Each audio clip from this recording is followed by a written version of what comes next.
Kev, good morning. Morning. Yeah. It's Kevin Chamberlain calling. I'm from North Melbourne and West Melbourne. I'm chairman of the North and West Melbourne Association. Would you a former Lord Mayor of Melbourne? Yes, I'm a former Lord Mayor of Melbourne and been involved over many years with development and planning and bringing residential populations to the city and changing the planning scheme to allow it.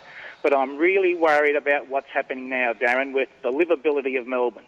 We don't mind population increases, we welcome them. We proposed them in the 1970s and 1980s.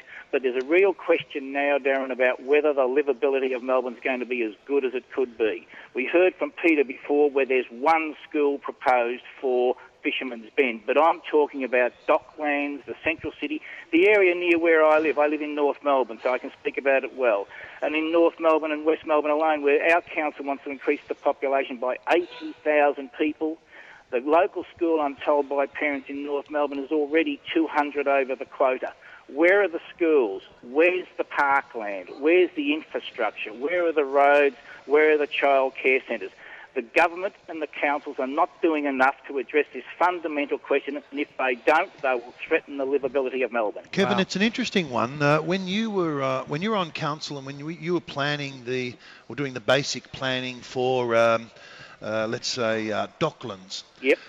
Did you think about those sort of things then? Because now it's been sort of 20 years on, and only now they're talking about we've got a new library, which is a fantastic thing, but we seem to have been retrofitting Docklands all the time, and I wonder whether those things should have happened at that time too.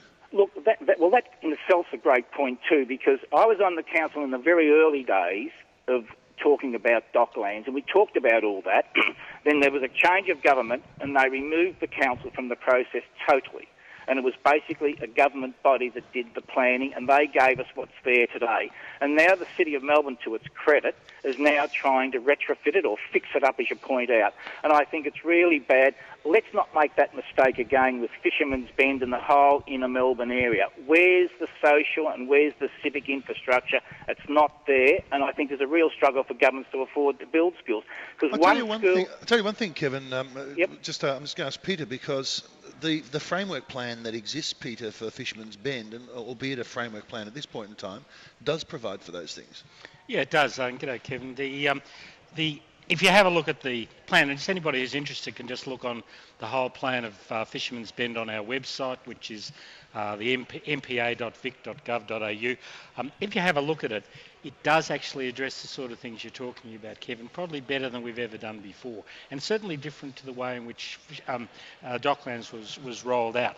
If you have a look at the plan, say, on open space, that's on that side, you'll see a number of new open space areas and different sorts. Not all, one size doesn't fit all. So you've got sporting ovals, you actually have walkways, you have boulevards, and it's all sorts of different uses. So you'll have a look at that. Similarly, as I said before, even though it's very early days, they're putting in this school. Site has been bought and it will be coming through in the next couple of years as the population increases. I know in Docklands they've been trying to get a school there for a while,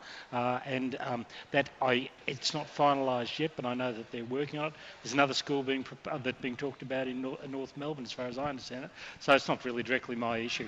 So I think we're getting there, and we're actually we've actually got a list of infrastructure items which we're working on now, which will be funded by the developments as they go. So some money from government, some money from council, and some money from the people putting in development levies. So there's a plan, and hopefully we'll get there, Kevin. Well, Peter, look, it's great to hear there's a plan, and I've seen many, many plans, but I want to see the land owned, I want to see the open space, I want to see the schools, I want to see the child care.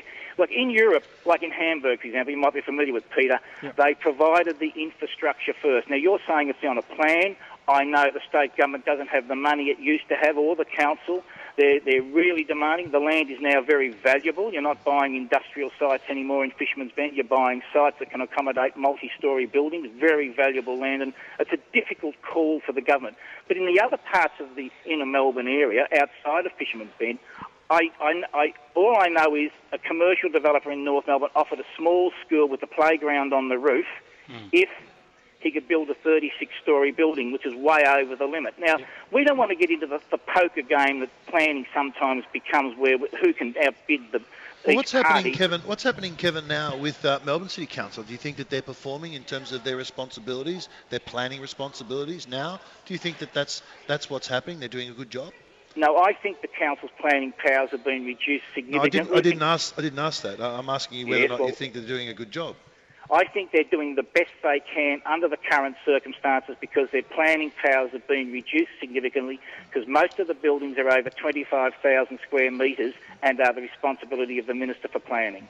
All right, Kevin, good to hear from you. Are you keeping well? Yes, I'm going. Can't you tell I'm going really well? Yeah, you're sounding magnificent. Hey, thanks for calling through. Thanks for the opportunity. Good No night. worries. More calls coming up, 26 to 12.